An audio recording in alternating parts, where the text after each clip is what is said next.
Good evening, this is Mae Brussell. The title of this one-hour broadcast is World Watchers. It is program number 811, June the 22nd, 1987. This week begins the second phase of the Iran-Contra hearings. I call this Reagan's Revenge. People on the West Coast have to be up at 6 o'clock and be very sharp and alert and listen for all of the material that isn't going to be asked before the Senate-Iran investigation. They're leaving out so much material, not because of time, but they're driving it along a certain course to protect particular agencies and people, but always going towards Ronald Reagan, and I'll do more about that in a little bit. I hope you all listen and tape as much as you can, and if not, I'll try to update as much as I can in just having 1 hour a week to share it with you. There are two new books out about political assassinations and the cover-ups of these important assassinations in America. One is a new book by James Earl Ray, the alleged assassin of Reverend Martin Luther King. It's called Tennessee WALTZ, and the address for ordering this book, a first edition copy, is St. Andrew's Press, St. Andrews, Tennessee, 37372.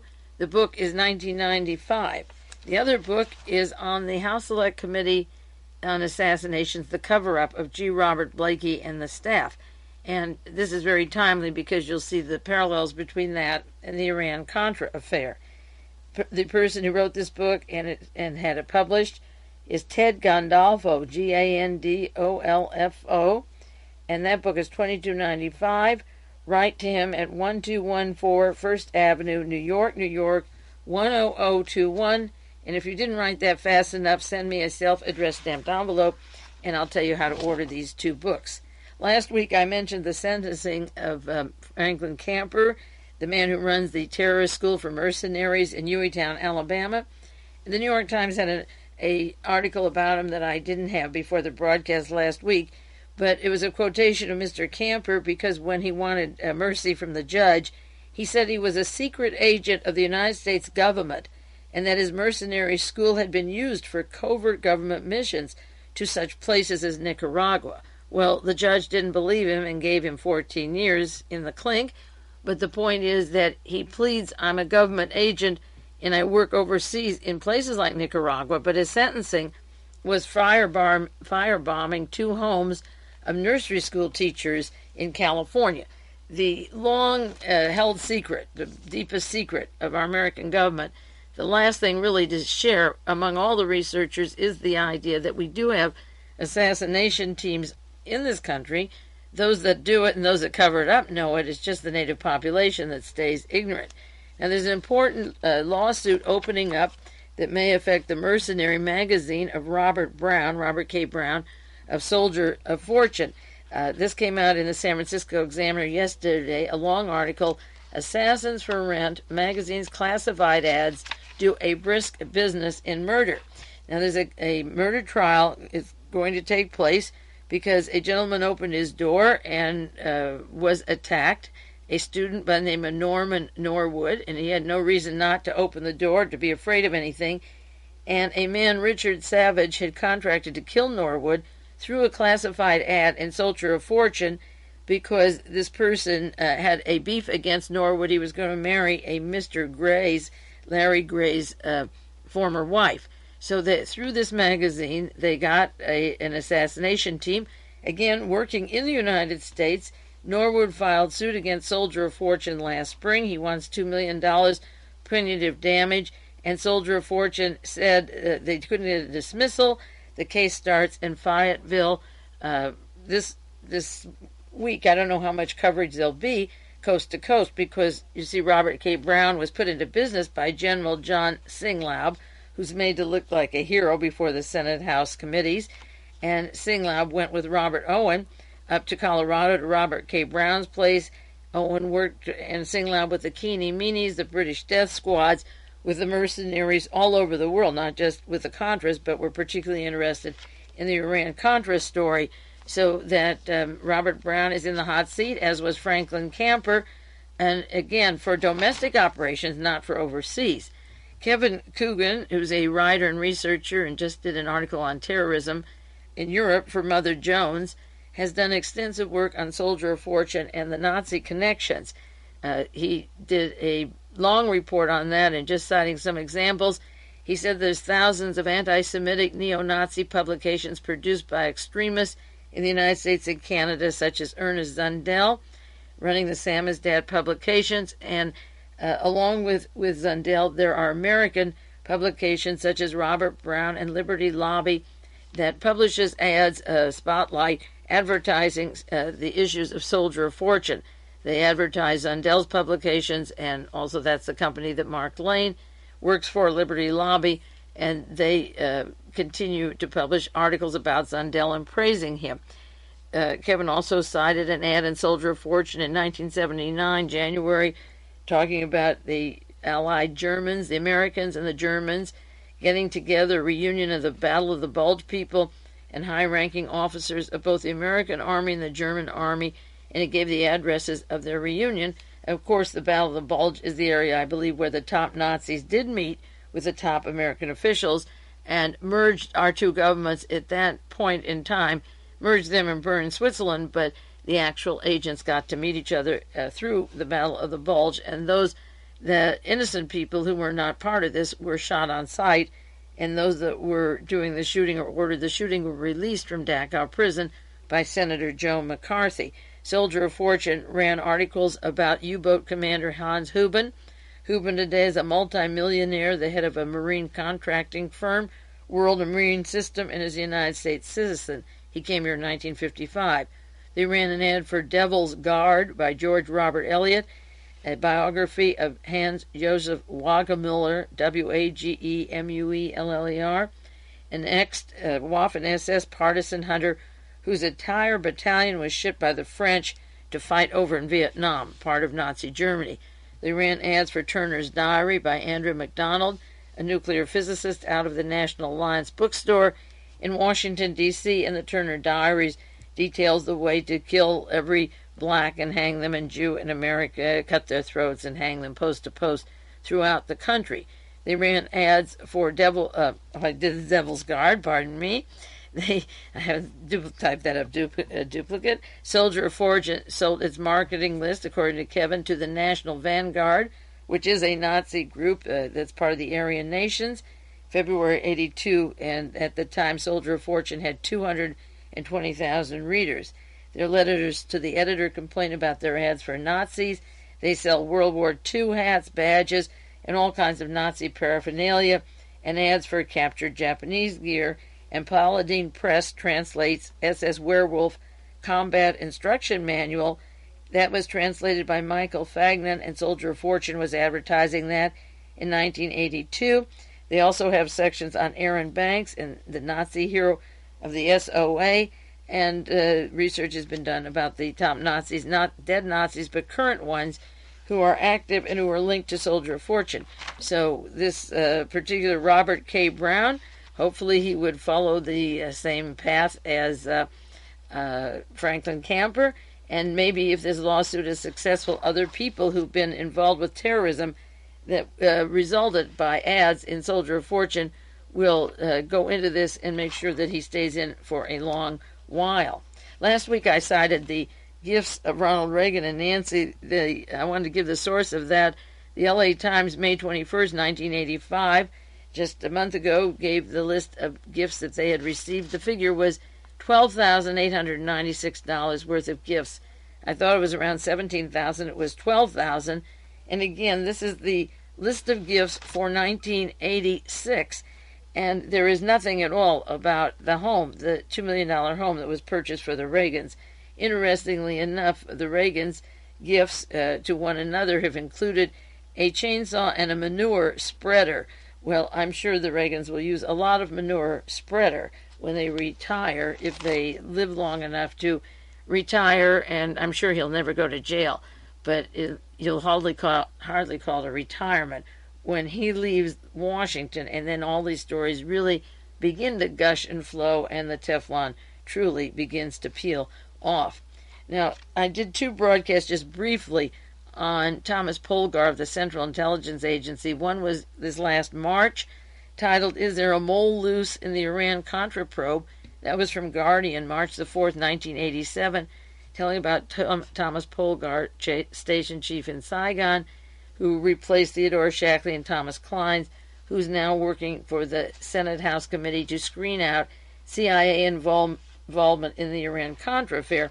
And then I also mentioned Thomas Polgar again, May the 11th, 1987, just a few weeks ago, program number 805.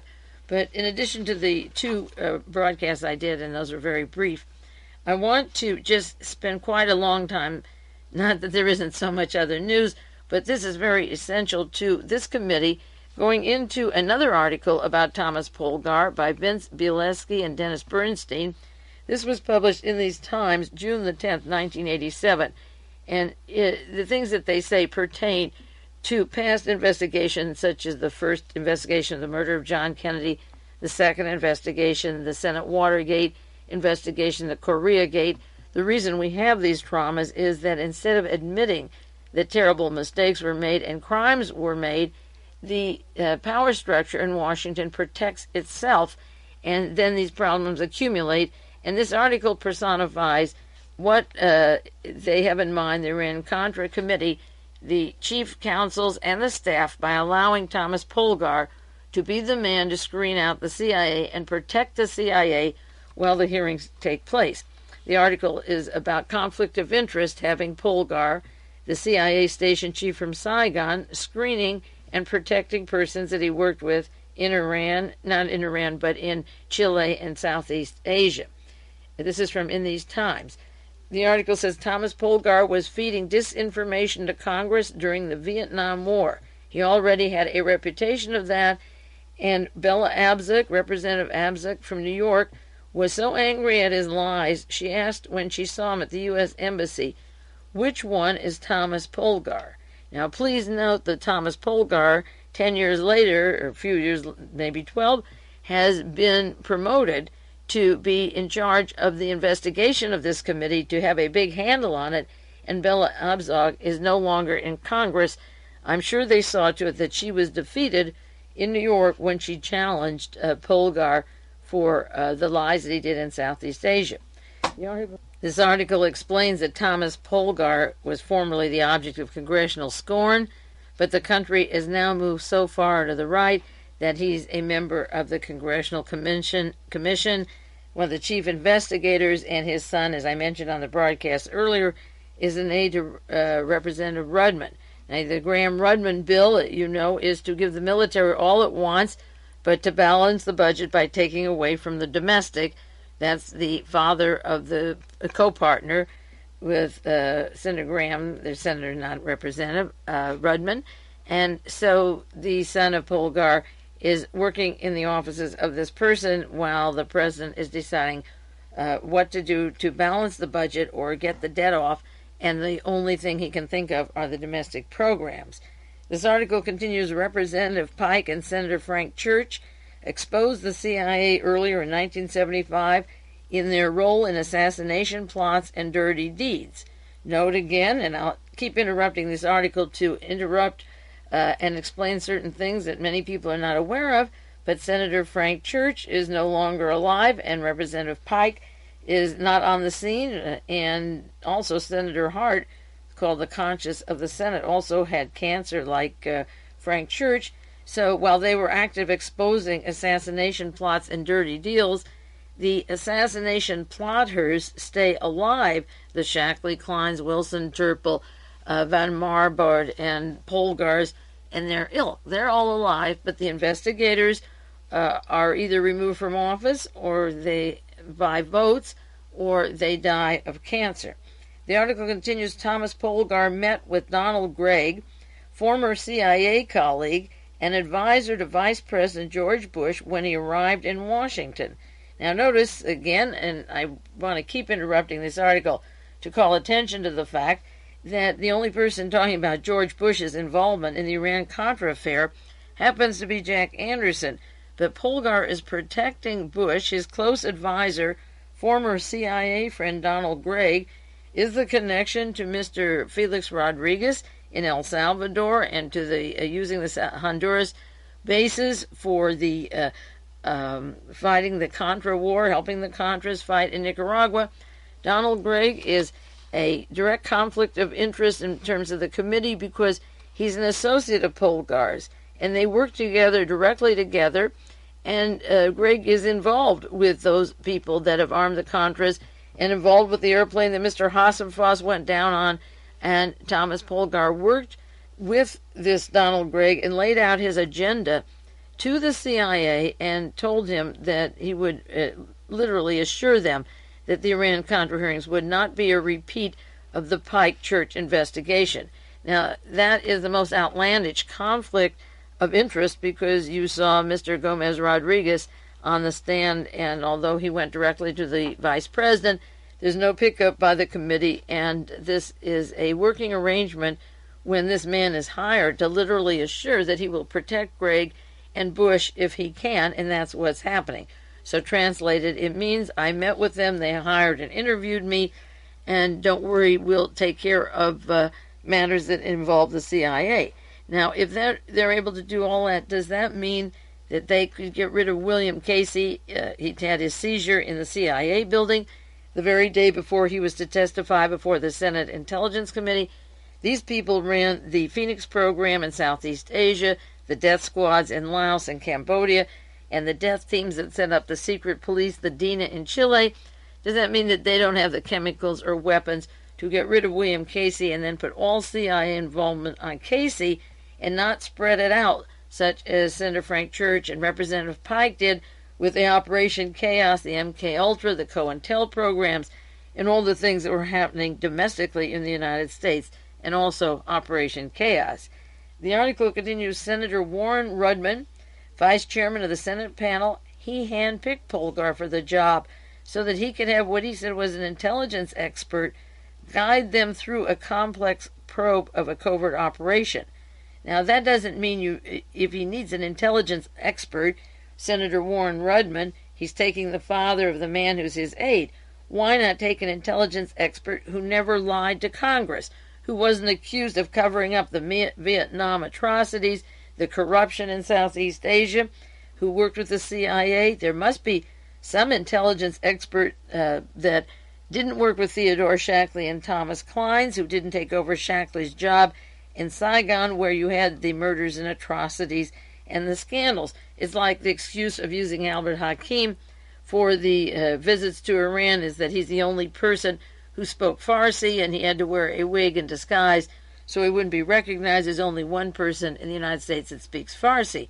I just read last week that there were approximately 40,000 Iranians who had been given passports into this country in just a short time period, and I'm sure all of them speak Farsi, but they had to use Albert Hakim.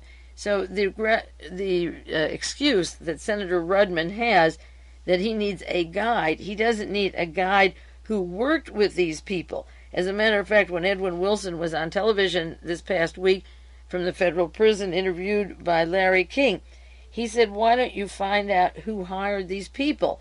And why are they only going from a time period of 1985 to 86? He called attention to the fact that the committee is a cover-up because it's set its perimeters to 1985 or 86, and in that way Polgar can protect the whole backlog of persons who have been working the secret team since the end of World War II. This article continues, Thomas Polgar is also a paid consultant for a corporate risk analysis firm that had ties to the ex-Nicaraguan dictator Anastasio Somoza. He has a firm that he advises in Miami that is very closely related to the Nicaraguan, in quotes, freedom fighters, the people that left when Somoza was kicked out. I'll do more on that in a few moments. Then this article says Polgar is an immigrant from Hungary. He came to the United States in the 30s, in the early 30s, and settled here, and that he's a Hungarian Jew who fled Eastern Europe and escaped Hitler's onslaught. Now, I'm so tired of hearing the excuse like Otto von Bolschwing was put in a prison by Hitler for a year or whatever, or this one is a Jew who escaped.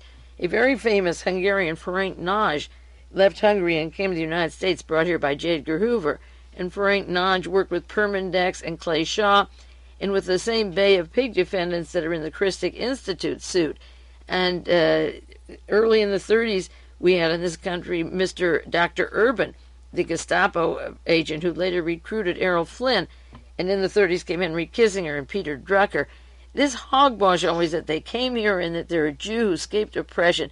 It's so sickening. If he fled Hitler, why is he working with Nazis and Reinhard Gehlen's outfit?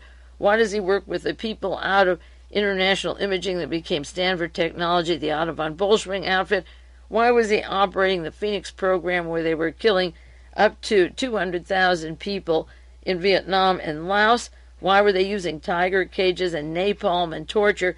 The excuse for bringing a Hungarian and calling him a Jew, we don't know if he's a Jew or what kind of a Jew he is, but this seems to be the excuse to do anything you want. You left oppression, therefore, and I think it's just time to bring it up every time they use this as a cover to bring up the point that the people writing these bios are pathological liars, making a history for the United States that has no basis in fact, based upon what these people do when they come here.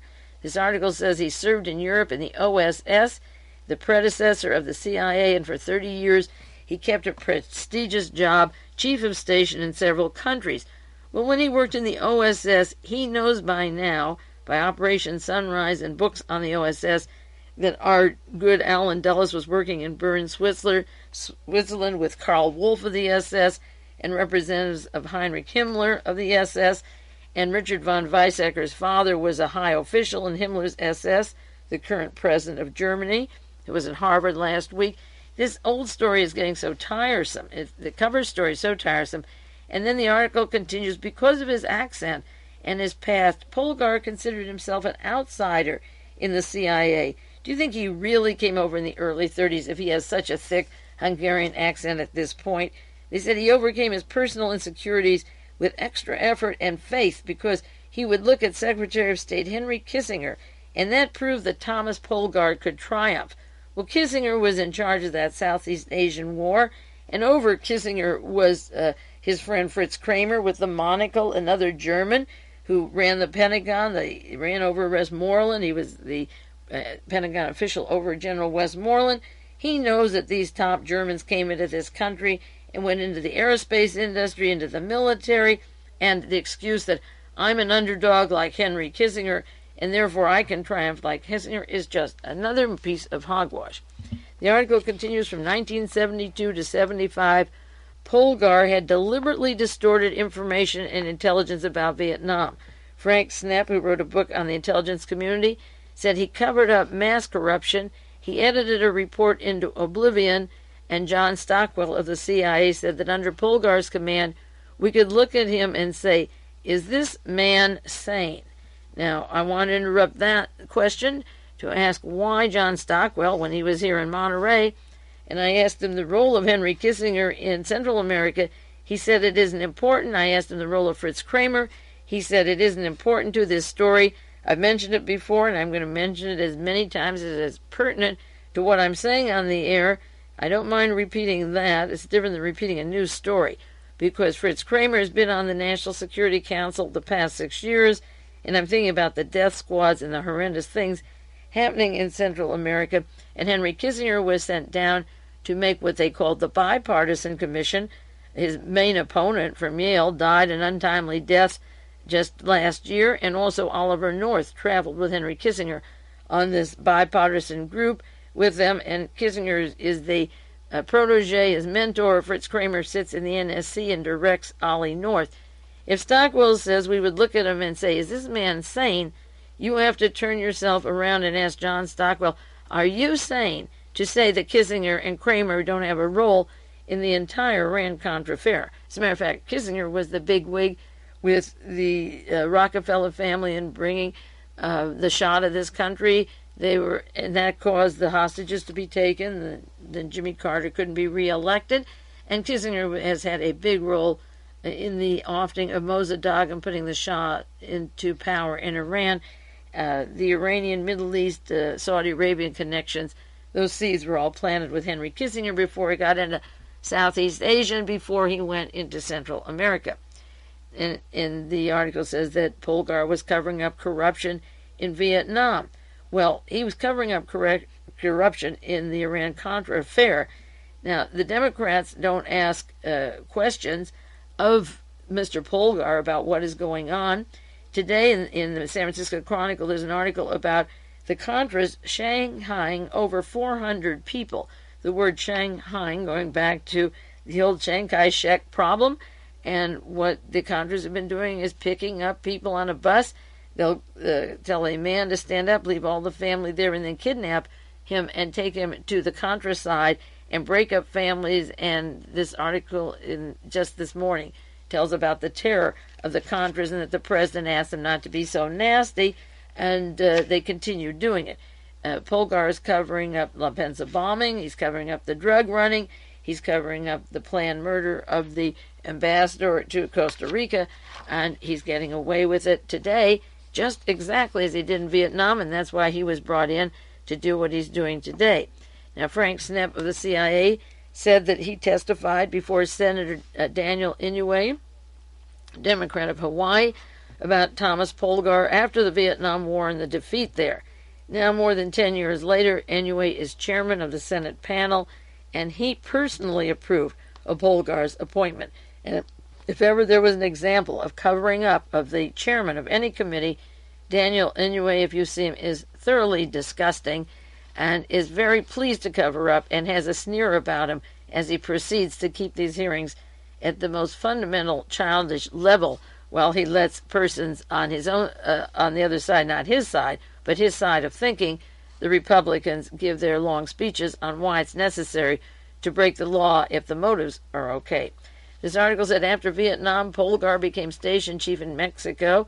I mentioned that before, and then went on for a top job in Langley headquarters. Another conflict of interest. Polgar joined the AFIO, that's the Association of Former Intelligence Officers. It was founded in 1975 by David Atlee Phillips. Phillips was CIA's Chilean task force during the overthrow of Salvador Allende. Theodore Shackley and Thomas Kleins were down there, and Polgar also was active in the Chilean DINA takeover of the government by Mr. Augusto Pinochet with his terrible death camps, his torture camps, and the track record of the person they helped get into power. Doesn't speak well for a man who fled Nazism and oppression in Europe and then puts in a man who's throwing the swastika around in Chile and marching the goose step in Brazil with his companions. At the 12th annual convention of these former intelligence officers, Reed Irvine lauded them. He was a guest speaker.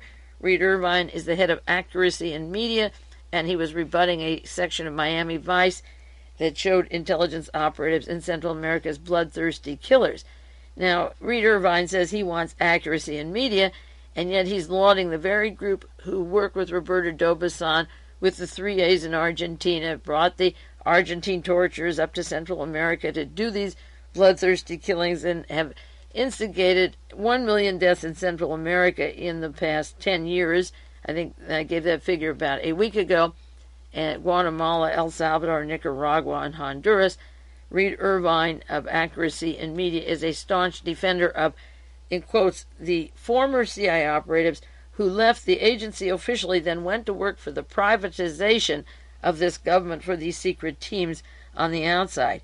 Another conflict of interest with Mr. Polgar is that he was on the Vice President's task force on combating terrorism. Now, if he worked with George Bush, he's not going to investigate George Bush. If he worked with the CIA in Southeast Asia and they were being exposed, and the people there were doing the same things with the Iran-Contra affair, he's not going to expose them. The entire committee was stacked with CIA operatives. They participate in covert Contra networks, and one of the advisors to this Vice President's task force on combating terrorism, two of them are John Poindexter and Oliver North. So Thomas Polgar is brought in to protect Mr. Donald Gregg, aiding the Vice President, protect the former CIA Director, George Bush, who's currently Vice President. He's protecting John Poindexter, Oliver North, Theodore Shackley, Thomas Kleins. He had a working relationship with all of them, and he's brought in as a consultant in 1985 to work with the task force, and they were directly working the Contra operations.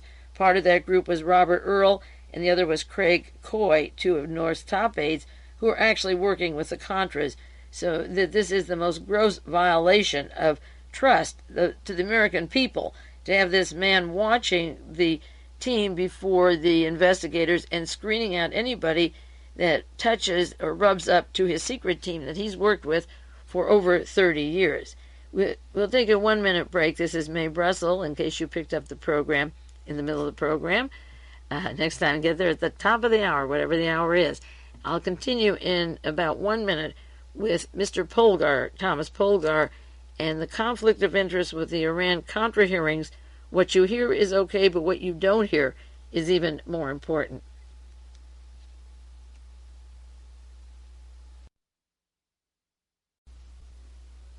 This is Mae Brussell. It is the second half of World Watchers, the program number 811. And I want to continue with this article from In These Times by Vince Valesky and Dennis Bernstein, because it is very, very important with the hearings going on now to understand the current behind the hearings and the conflicts of interest that are taking place. To continue about Thomas Polgar of the Central Intelligence Agency, he's been active in a firm called Ackerman and Palumbo, Incorporated in Miami, and it's made up of former CIA officers. One is Mike Ackerman. He was 11 years with the CIA Covert Operations, and the other is Louis Palumbo, and he became a partner with Ackerman in 1977. And they provide Fortune 500 with information on counterterrorism and security training and kidnap retrieval of executives. And they had a company in Nicaragua until 1979. Evidently, the company wasn't very good at advising because they fled and left when Somoza left in 1979. And Thomas Polgar was and is a paid consultant to that firm. So while he works with persons, Contras, who state openly that they want to overthrow the government of Nicaragua, he is looking into people who were illegally planning excuses to invade Nicaragua by even killing a very conservative American U.S. ambassador. Now, Polgar wrote in the Miami Herald, December the 14th, 1986, an article titled Decent Men Outside the Law, and it was a tribute to Eugene Hasenfuss, who had landed in Nicaragua in October of 86, and he said that these are patriotic people, and he praised Mr. Hasenfuss, and then he said the CIA wasn't involved. These were private individuals. They weren't involved in the flight. It was run by people no longer in government, former CIA types. And again, he's hiding the CIA just as he did in Saigon, and that's why he's hired by Senator Inouye and the commission at the present time. Another conflict, a gross conflict, of course, with Polgar, is covering up the murders in Costa Rica of 7 journalists and the near murder of other people, including Eden Pastora, La Penca bombing, the subject of the Christic Institute suit. There is strong evidence, according to the persons of the Christic Institute, that a man named Per Anker Hansen, who goes by his other name is Amak Galil, is actually a Libyan who set up the bombing, and he was recruited from the Chilean secret police. Now, David Atlee Phillips was down there with the Chile police. Salvador Allende was murdered, and Theodore Shackley and Thomas Kleins were down there. They would have a lot of reason and access to get Chilean members of DINA, the police there, to set off this engin provocateur activity with the chance of invading Nicaragua, kicking out the Sandinistas. This article says that John Hull was behind the killings, and also a man named David was killed on the grounds of his property. Hull is a former CIA operative, along with Thomas Polgar and the others, and he was seen traveling in Costa Rica at the border with this man, Mr. Hansen-Galil, and Alberto Guevara has said under oath that he saw John Hull and Mr. Hansen-Galil in preparation of the bomb and getting ready to do it, and they were involved.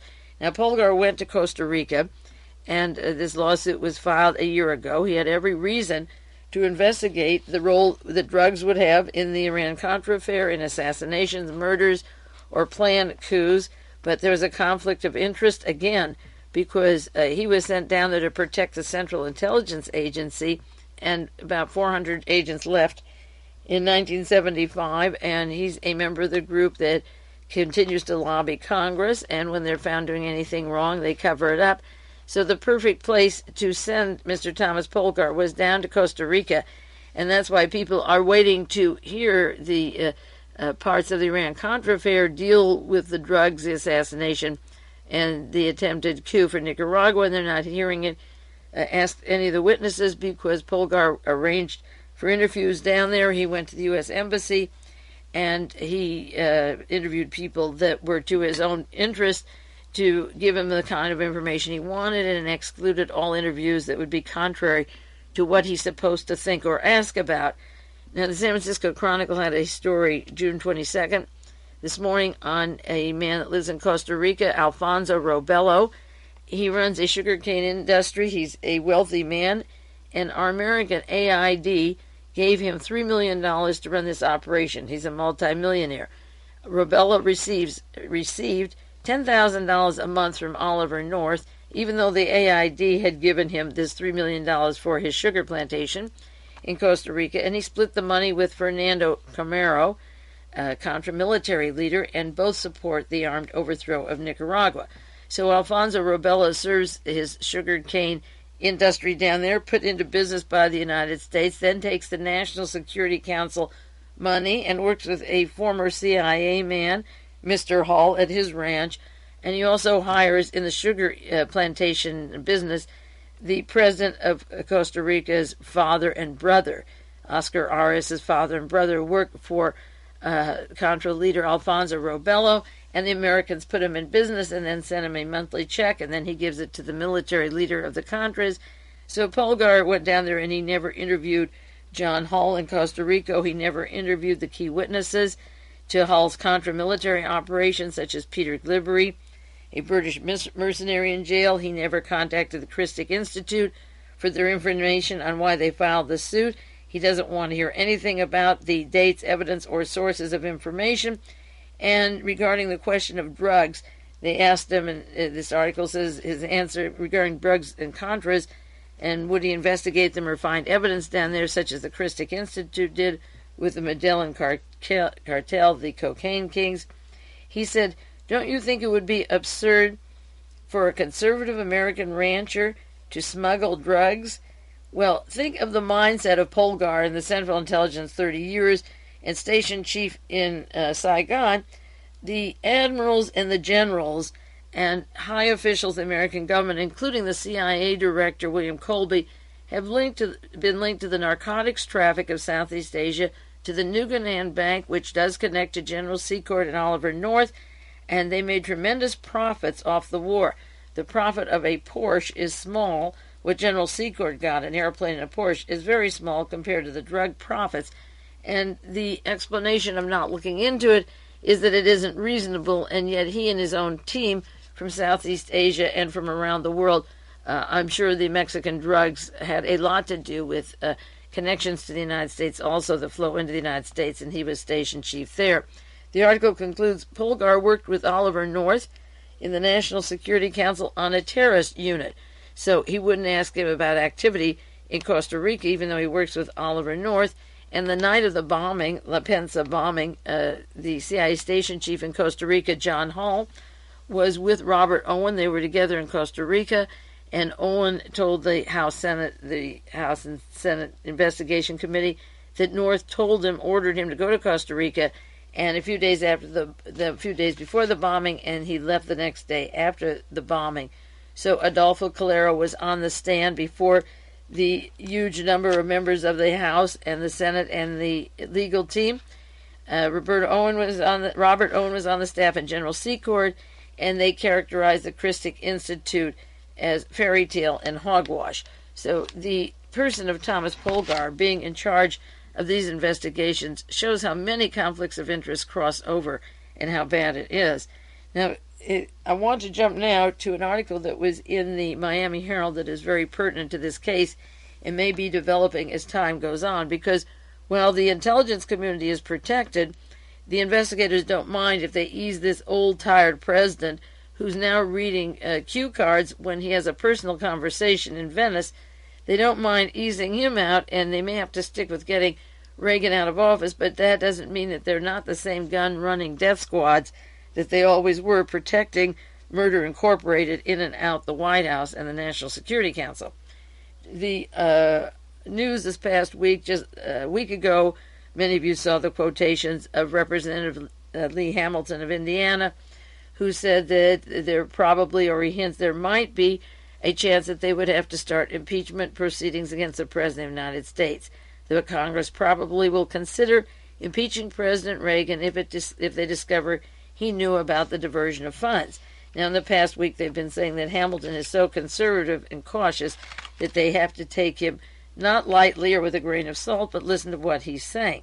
In the past few weeks, you've seen in the newspaper that Ronald Reagan said that he was exempt from the ban of the weapons down to the Contras or transferring the funds from Iran to the Contras, that the National Security Council was not beholden to the Bolin Amendment. The most interesting article on that subject that I've seen comes out of the Miami Herald, May the 31st, 1987. That was several weeks ago, by Alfonso Ciardi. And incidentally, I think he's writing about the best articles there are on the Iran-Contra affair, coming out, as I say, the Miami Herald. This article says, directive cast doubt on Reagan's defense. A 1981 order undercuts the Contra aid argument. And this is what Ciardi says. President Reagan in 1981 signed an order designating the National Security Council as the top government entity, coordinating all the other U.S. intelligence activities, apparently contradicting the latest White House legal defense that NSC was not covered by a law prohibiting aid to the Nicaraguan Contras. A House Foreign Affairs Subcommittee in August 16, 1985, sent a letter and reminded the White House of the 1981 designation, which is discussing whether the so-called Bolin Amendment outlawing aid to the Contras applied to the NSC. The designation and the subsequent congressional reminder are certain to figure in the growing debates over the president and his advisors, and the Bolin Amendment went into effect October the 12th, 1984.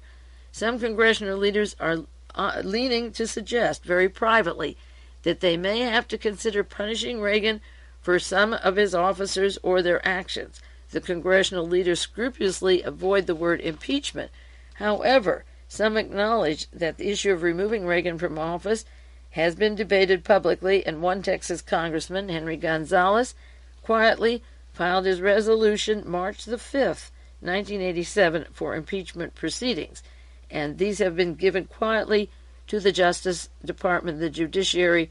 And this article compares it to the time of Watergate, when the articles of impeachment were given to Peter Rodino very quietly and were put on the books.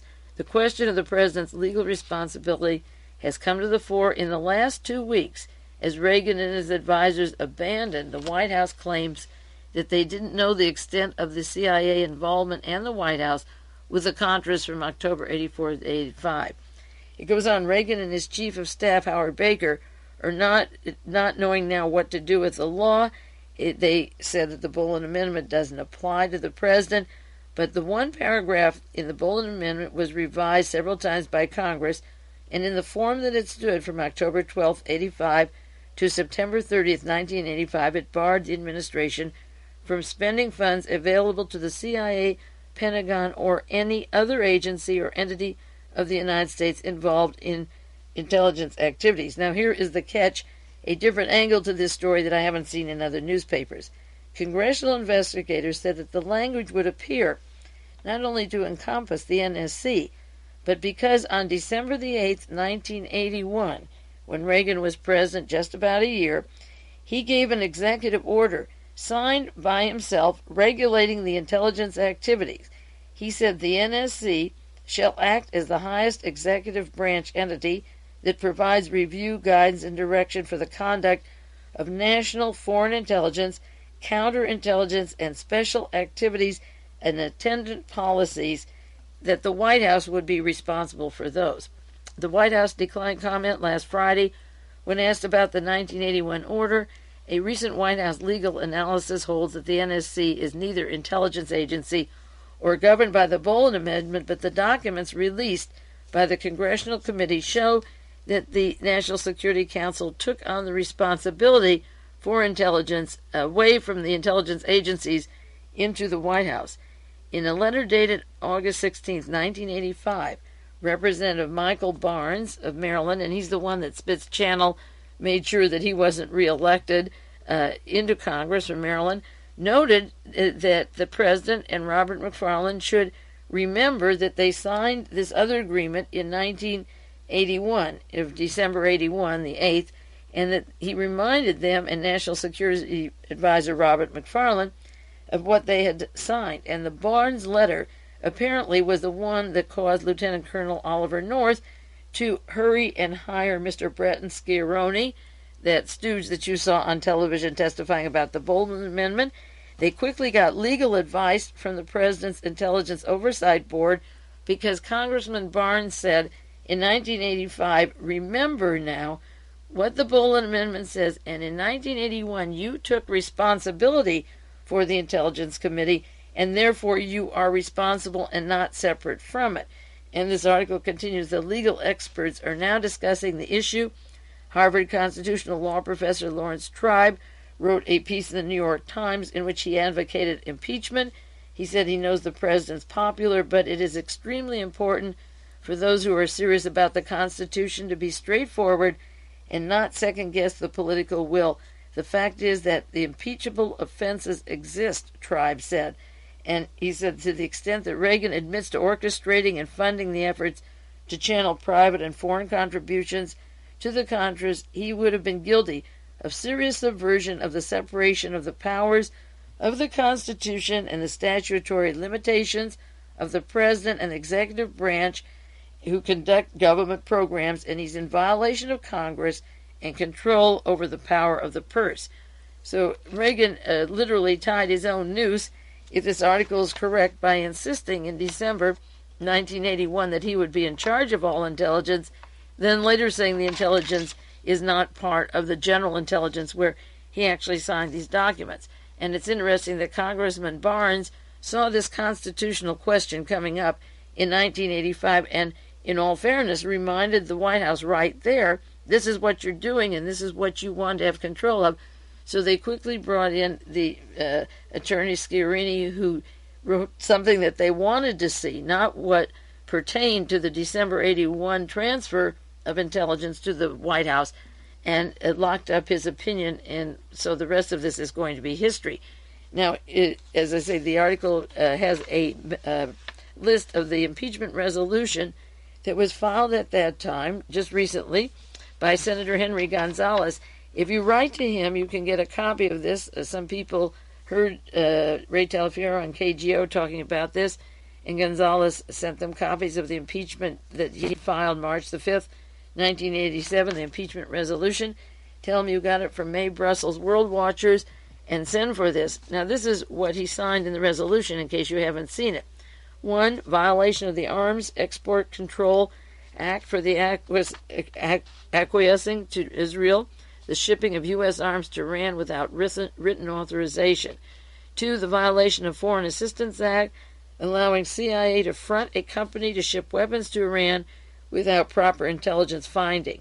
3. Violation of national security and arms export control acts for not notifying Congress in a timely manner about the U.S. arms shipments to Iran. 4. Violation of the Bolton Amendment for having recklessly failed to prevent diversion of profits to Contras from arms sales to Iran.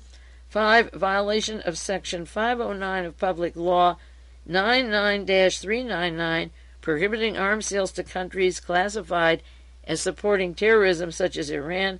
And 6. Violation of constitutional duty to take care that the laws are faithfully executed for engaging in a pattern of actions in disregard of the law of the United States. And that's the Henry Gonzalez impeachment resolution that he has placed into Congress, and that they're quietly thinking about at this time as matters close in on Ronald Reagan. William Safire had an article just this month called Give the President's Three Blind Mice Some Oversight, and he's talking about the President's Special President's Intelligence Oversight Board that was headed by Charles Myers of the Denver office of Gibson, Dunn, and Crutcher. He's the one who advised Mr. Schiaroni. Interestingly enough, Gibson, Dunn, and Crutcher is the law firm that represented the Los Angeles Police Department when the police agents were taking material of law-abiding citizens from their computers into Western Goals, where it exists today, and also they have offices in Germany, Vienna, and putting the names of people law-abiding into these computers, a $100,000 one in Los Angeles. And when Larry McDonald was dead, then Carl Spitz Chanell took over those files. Gibson, Dunn, and Crutcher represented the persons that were doing the shifting of the files that were supposed to be destroyed in 1975 to Carl Spitz Chanell. In William Safire's article, this was published June the 12th, he makes a distinction between the President's Foreign Intelligence Advisory Board and the PIOB, which is the President's Intelligence Oversight Board, and he describes this President's Intelligence Advisory Board as not being too efficient at this point. It's headed by Ann Armstrong, Leo Chern, starring, this is his word, starring Henry Kissinger, Jean Kirkpatrick, and Claire Booth Luce. Now, Leo Chern was the fellow from the International Rescue Committee that arranged for the arrival of Lee and Marina Oswald into New York City in June of 1962, following a letter they had sent to John Tower in Texas that Lee Harvey Oswald had sent. And, of course, Henry Kissinger was in charge of Central American policy and Southeast Asian policy over Thomas Polgar, and also the Middle East policies with the Shah of Iran and with the Saudi Arabian countries that became literally our foreign policy, using money from Saudi Arabia for areas that Ronald Reagan wanted to disperse his ideas.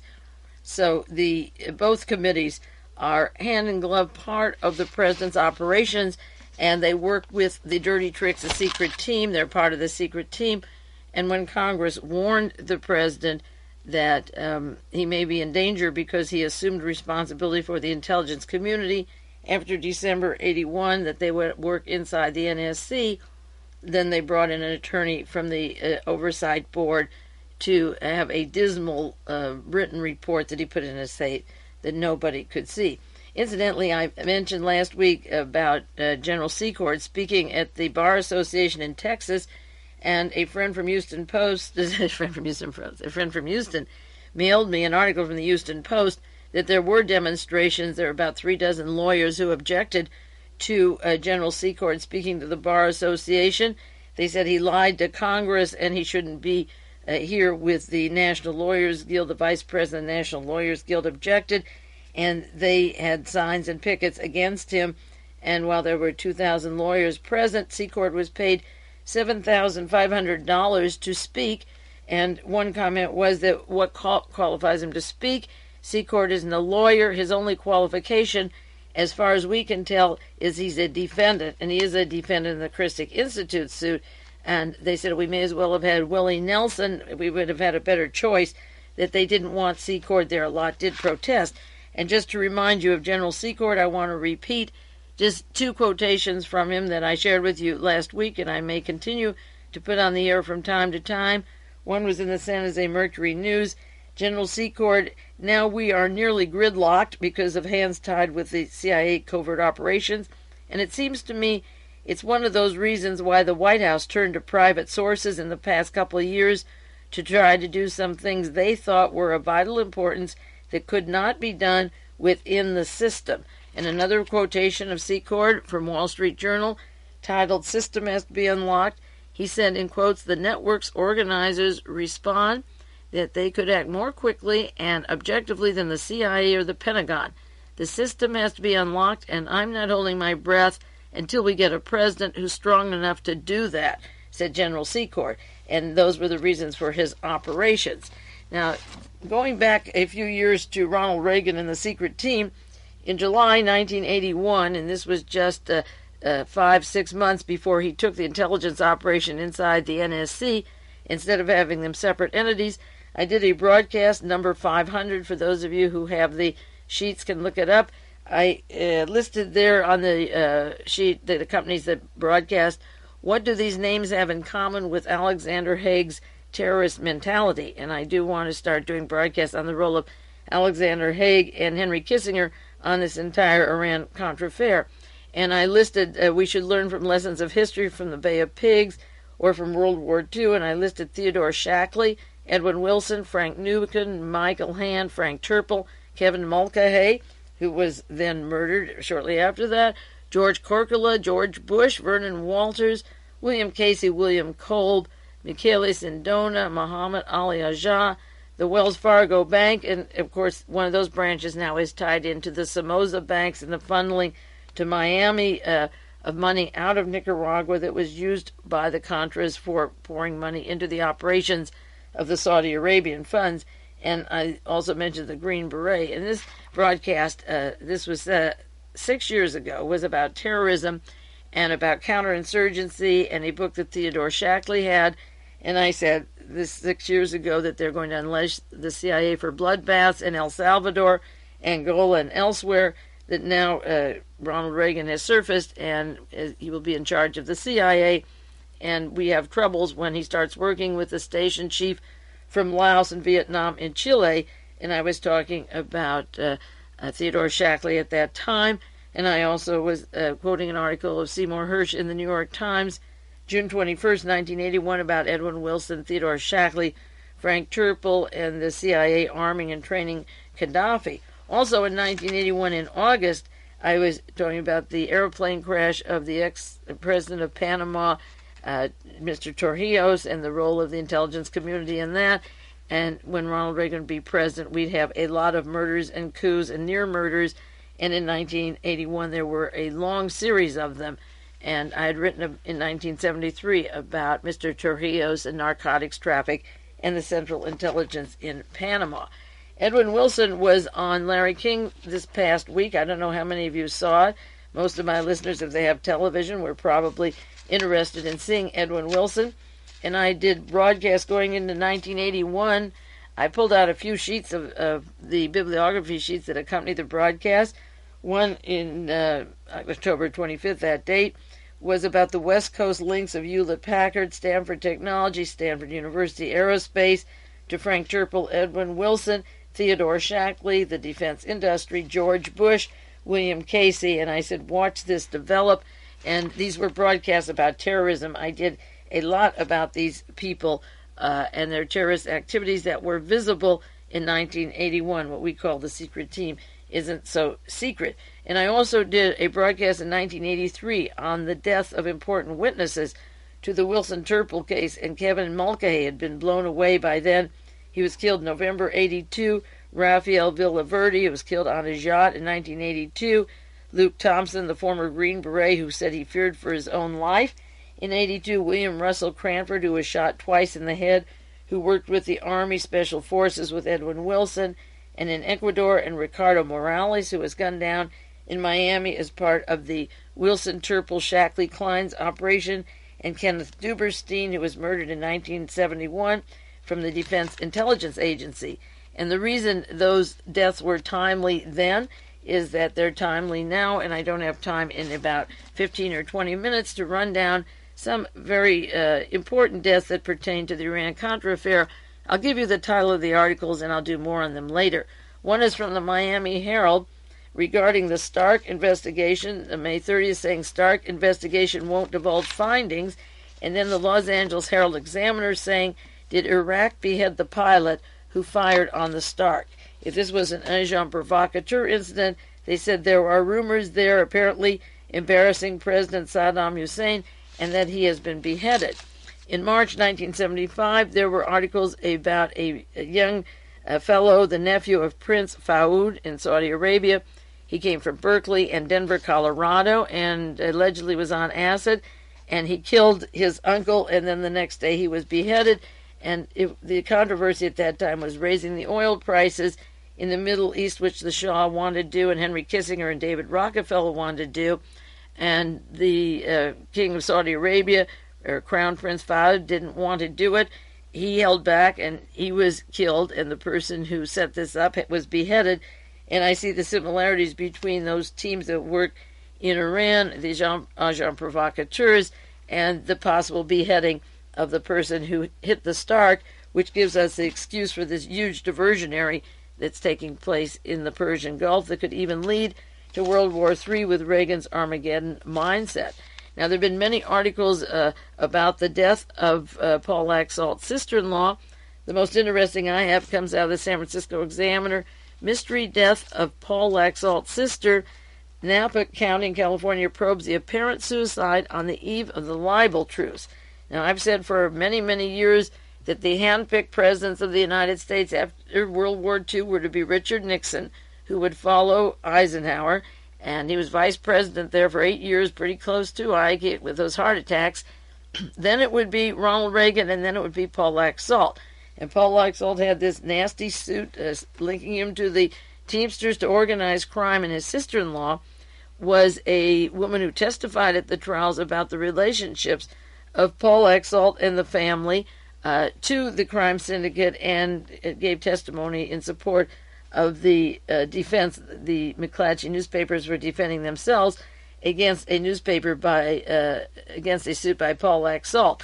And one of the main witnesses was found dead in California, and he hopes that with the suit settled, he can become president. Also, a long article in the Los Angeles Times, June the 13th, San Jose Mercury, mysterious death of Iranian arms dealer under investigation. And that's Cyrus Hashimi, and I have a lot on Hashimi's death. I'll share it with you later. Los Angeles Times, May 31st, magazine section, An American Contra, the confused life and mysterious death of Stephen Carr. I have a lot more deaths of important witnesses to the Iran-Contra. Time is out now. I can't share them with you. Maybe we'll do this next week. This is Mae Brussell. We'll pick up these pieces and show how when these investigations start, the primary witnesses have been wiped out or will be wiped out. In the meantime, I'll be back with you next week. We'll be listening to the hearings, wearing ourselves out, and save as many articles as you can. This is real history taking place in front of our eyes.